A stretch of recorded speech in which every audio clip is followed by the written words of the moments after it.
Alhamdulillah, wassalatu wassalamu ala rasulillah wa ala alihi wa sahbihi wa man tabi'ahu wa mawala. Ashhadu an la ilaha illallah wahdahu la sharika lah, wa ashhadu anna sayyidana Muhammadan abduhu wa rasuluh la nabiyya ba'dah. Allahumma salli ala sayyidina Muhammadin an-nabiyil ummi wa ala alihi wa sahbihi wa barik wa sallim. Qala Allah Ta'ala fil Qur'anil Azim wa huwa asdaqul qailin. A'udzu billahi minasy syaithanir rajim.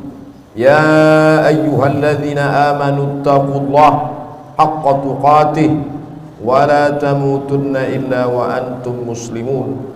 Wa qala ta'ala fi ayatin ukhra, ya ayyuhalladzina amanu taqullaha wa qulu qawlan sadida yuslih lakum a'malakum wa yaghfir lakum dhunubakum wa man yuti'illaha wa rasulahu faqad faza fawzan 'azima. Ibadallah, usikum wa nafsi bi taqwallahi wa ta'atihi faqad fazal muttaqun. Hadirin jamaah Jumat yang dimuliakan Allah Subhanahu wa taala. Ada sebagian orang berpikir kalau dia sudah sholat, dia sudah taubat, dia sudah berzakat, dia sudah berzikir, maka hidupnya akan tenang, hidupnya akan senang, hidupnya akan kenyang, karena dia sudah dekat dengan Allah. Tapi kemudian setelah dia berhijrah, bertaubat, zikir dan sholat, ternyata rezekinya tidak lancar. Lalu kemudian hidupnya penuh dengan kesulitan dan kesusahan. Muncul bertanya-tanya dalam hatinya, mana keadilan Tuhan? Tidak sedikit manusia modern yang awalnya buat dosa maksiat lalu kemudian bertaubat, kembali lagi, bahkan menjadi na'udzubillah, menjadi lebih jahat dari sebelumnya. Ini semua berawal dari salah berpikir. Orang yang salah berpikir nanti dia akan salah bicara. Setelah itu dia akan salah berbuat, salah bertindak, salah beramal. Maka dalam Islam kita diajarkan untuk benar dalam berfikir. Kalau kita sudah hijrah, sudah taubat, sudah sholat, sudah zikir, sudah zakat, bukan berarti ujian tidak datang menerpa hidup kita. Faksusil qasasa, sebutkanlah kisah-kisah para nabi itu. Sebutkanlah satu di antara nabi yang tidak ada ujiannya. Cerita tentang penyakit, tidak ada penyakit yang lebih dahsyat daripada penyakit yang dialami oleh Nabi Ayyub alaihissalam. Bercerita tentang ditolak jamaah, tidak ada nabi yang paling mengerikan ditolak oleh umatnya melebihi Nabi Nuh alaihissalam. Nabi Yunus juga demikian, sampai masuk ke dalam laut mereka campakkan dari atas bahtera, tenggelam dalam 3 kegelapan, gelap malam, gelap laut, dan gelap perut ikan. Bercerita tentang kesusahan dan kesulitan, diusir dari kampung halaman, dimusuhi oleh paman kandung, mereka lempar pakai batu, berdarah pelipisnya, retak giginya. Tidak ada yang lebih hebat daripada ujian Sayyidina wa Maulana Muhammad sallallahu alaihi wasallam. Jadi kalau ada orang berpikir kalau kita sudah soleh, sudah baik, hidup ini tidak ada ujiannya, dia sudah salah berpikir. Sholatnya benar, zakatnya benar, puasanya benar, berpikirnya salah. Kesalahan berpikir itu membuat orang akan berhenti sholat. Tetangga saya yang tidak sholat, tidak pernah ke masjid, badannya sehat, rezekinya lancar, semua berawal dari kesalahan berpikir. Hidup ini adalah ujian. Ujian itu tidak hanya penyakit, ujian tidak hanya kemiskinan. Bahkan dalam Quran dikatakan wa balawnahum bil hasanat, kami uji mereka dengan yang enak-enak. Jabatan adalah ujian. Di antara yang diuji dengan jabatan adalah Nabi Daud alaihissalam. Harta adalah ujian. Di antara nabi yang diuji dengan harta adalah Nabi Sulaiman alaihissalam. Kebagusan paras rupa yang ganteng juga adalah ujian. Di antara nabi yang diuji dengan paras rupa yang ganteng itu adalah Nabi Yusuf alaihissalam. Jadi ujian itu ada kalanya datang dalam bentuk kenikmatan, tapi ada juga ujian itu dalam penyakit, kemiskinan, kesusahan, kemelaratan. Maka kalau kita pahami dengan baik, semuanya adalah ujian. Yang lulus siapa? Yang lulus adalah orang kaya yang bisa menggunakan hartanya untuk menolong agama Allah. Yang lulus adalah orang yang punya kuasa, tapi sehari dipakai untuk berpuasa, sehari dipakai untuk makan. Itulah dia Nabi Daud. Ahabbus shaum ilallah shaumi Daud. Puasa yang paling disukai Allah, puasa Nabi Daud. Mengapa demikian? Walaupun dia berkuasa, tapi harinya dia bagi. Yasumu yauman, sehari dia berpuasa. Wa yuftiru yauman, sehari dia makan. Sehari dia pakai untuk mengingat Allah, sehari dia pakai untuk mengatur rakyatnya, dan mengatur rakyat itu juga dapat pahala dari Allah subhanahu wa ta'ala. Jadi kalau kita berpahaman, berpikiran benar, insya Allah apapun yang datang kepada kita, kita anggap sebagai ujian. Datang senang, ujian. Datang susah, ujian. Datang harta, ujian. Datang miskin juga ujian. Orang yang berharta lulus ketika harta itu tidak sampai ke dalam hatinya, hanya sampai di tapak tangannya. Dia hanya menerima, setelah itu dia kasih kembali. Terima kasih. Dia bangunkan ke pesantren, dia bangunkan ke masjid, maka dia lulus ujian harta. Orang yang miskin bagaimana lulus ujiannya? Dia bersabar, tapi dia tetap berusaha, berikhtiar. Ahlus sunnah wal jamaah tidak membiarkan diri dalam kemelaratan. Innallaha la yughayyiru ma biqaumin hatta yughayyiru ma bi anfusihim. Allah tidak merubah suatu kaum sampai mereka berusaha untuk merubah diri mereka sendiri. Gunakan potensi yang ada pada diri. Jalin silaturahim, buka usaha, tetap tidak datang keuntungan, berarti sudah ditakdirkan Allah untuk bersabar. Orang kaya bersyukur, balasannya la in syakartum la azidannakum. Kau bersyukur, ku tambah nikmat. Orang miskin bersabar, balasannya innama yuwaffas sabiruna ajrahum bighairi hisab. Orang yang sabar diberikan balasan bighairi hisab, tanpa ada yang bisa menghitungnya. Hanya Allah saja yang tahu hitungannya. Balasannya a'dadtu li'ibadiyas shalihin. Kusiapkan balasan untuk hamba-hambaku yang soleh. Mala a'yunun ra'at, belum pernah dilihat mata. Wala udhunun sami'at, belum pernah didengar telinga. Wala khatara ala qalbi bashar, belum pernah terlintas di hati manusia.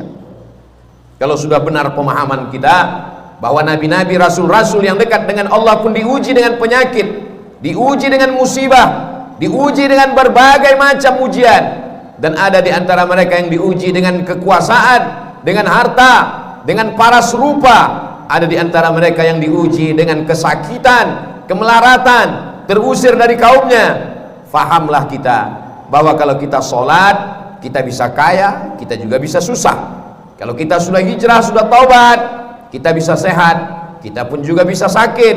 Sehingga kalau sudah hijrah, sudah taubat, datang penyakit silih berganti, datang ujian, bisnisnya jatuh, sholatnya tidak berhenti, dia tidak merajuk, tidak ngambek, tidak marah kepada Allah, karena dia tahu Allah menguji aku.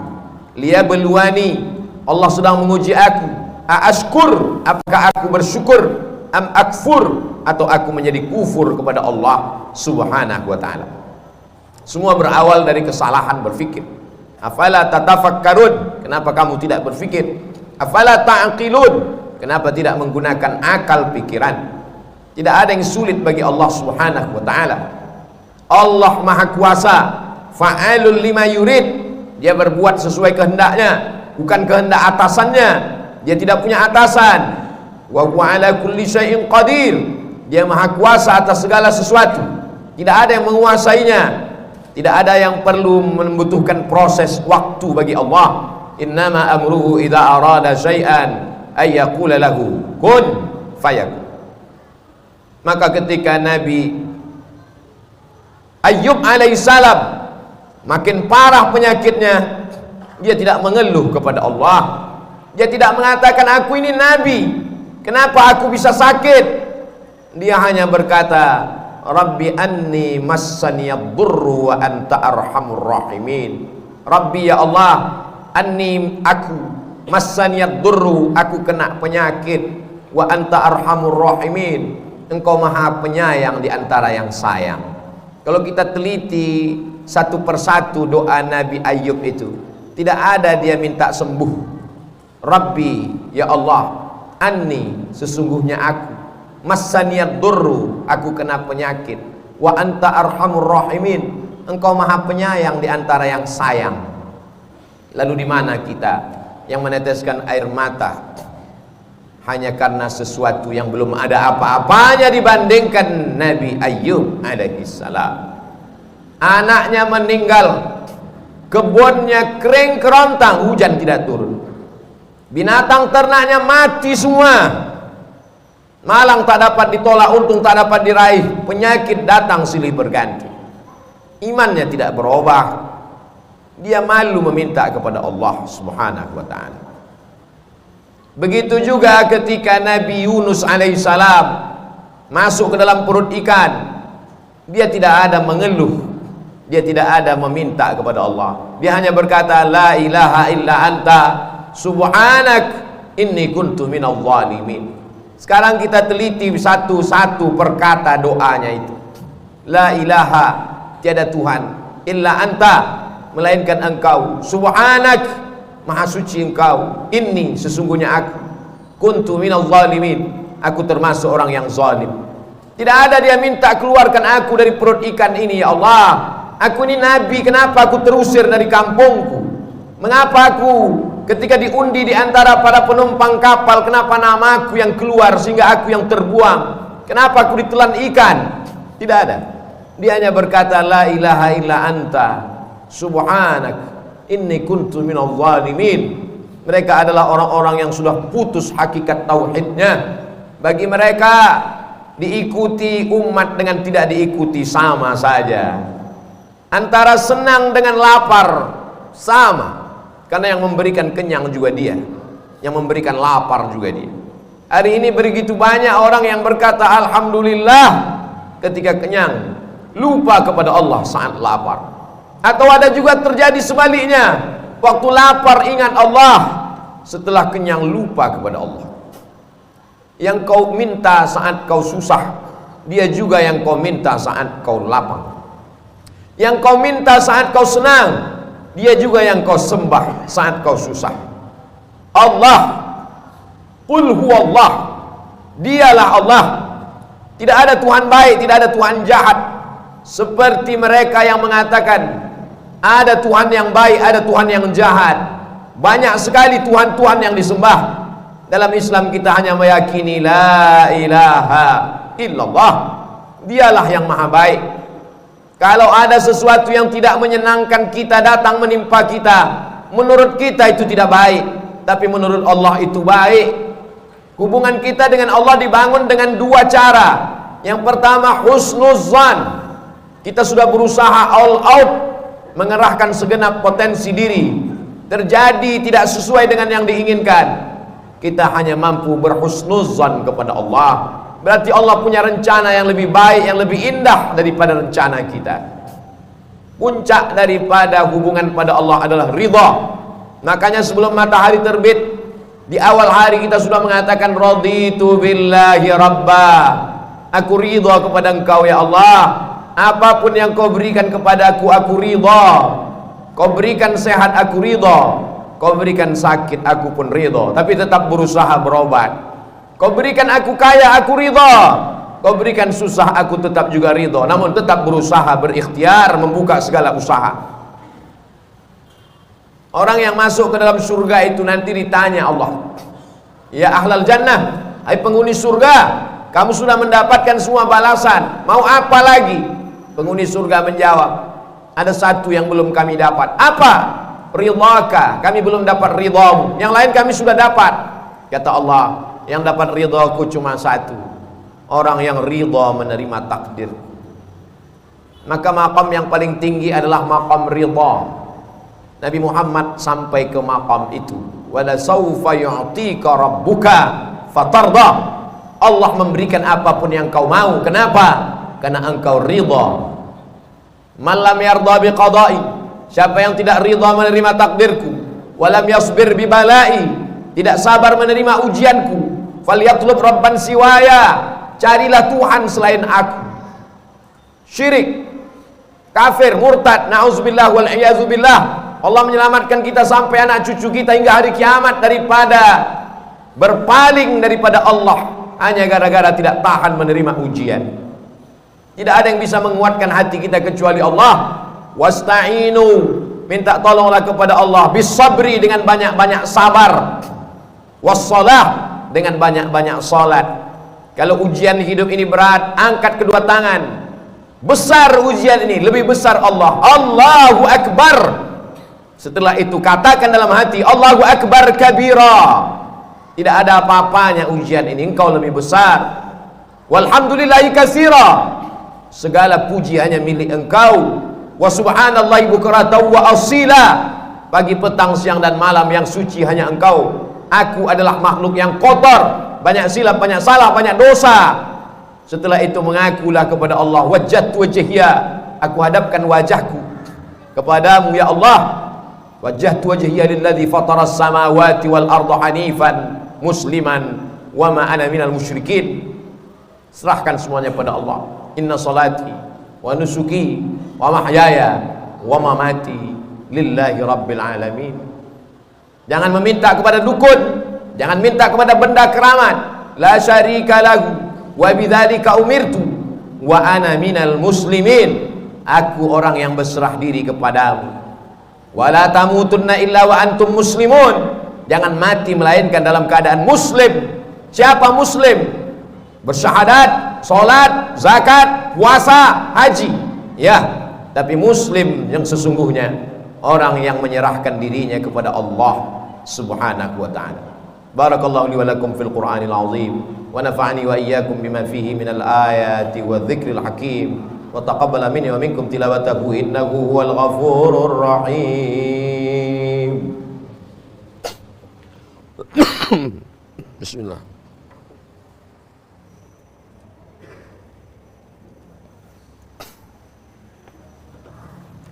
الحمد لله الذي بنعمته تتم الصالحات والصلاة والسلام على سيد السادات وعلى آله وأصحابه أهل الفضائل والكرامات. أشهد أن لا إله إلا الله وحده لا شريك له وأشهد أن سيدنا محمدا عبده ورسوله لا نبي بعده. اللهم صل على سيدنا محمد النبي الأمي وعلى آله وصحبه وبارك وسلم.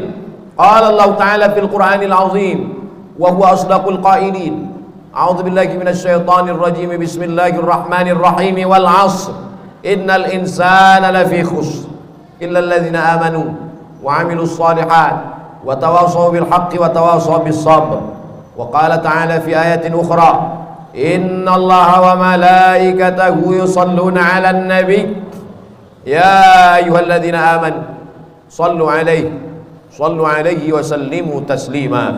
اللهم اغفر للمسلمين والمسلمات والمؤمنين والمؤمنات الأحياء منهم والأموات برحمتك يا أرحم الراحمين. اللهم انصر الإسلام والمسلمين واخذل الكفرة والمشركين ودمر أعداءك أعداء الدين. اللهم انصر إخواننا المجاهدين المستضعفين في فلسطين وفي روهينيا وفي الهند وفي كل مكان من مشارق الأرض إلى مغاربها. يا ربنا لك الحمد كما ينبغي لجلال وجهك الكريم وعظيم سلطانك. اللهم دفع عنا الغلاء والوباء والفحشاء والربا والزنا والمنكر والسيوف المختلفة والشدائد والمحن ما ظهر منها وما بطن من بلدنا هذا إندونيسيا خاصة ومن بلدان المسلمين عامة. عباد الله، أوصيكم ونفسي بتقوى الله وطاعته فقد فاز المتقون. إن الله يأمر بالعدل والإحسان وإيتاء ذي القربى وينهى عن الفحشاء والمنكر والبغي يعظكم لعلكم تذكرون. فاذكروا الله العظيم يذكركم واسألوه من فضله يعطكم ولذكر الله أكبر والله يعلم ما تصنعون. aqimis salat.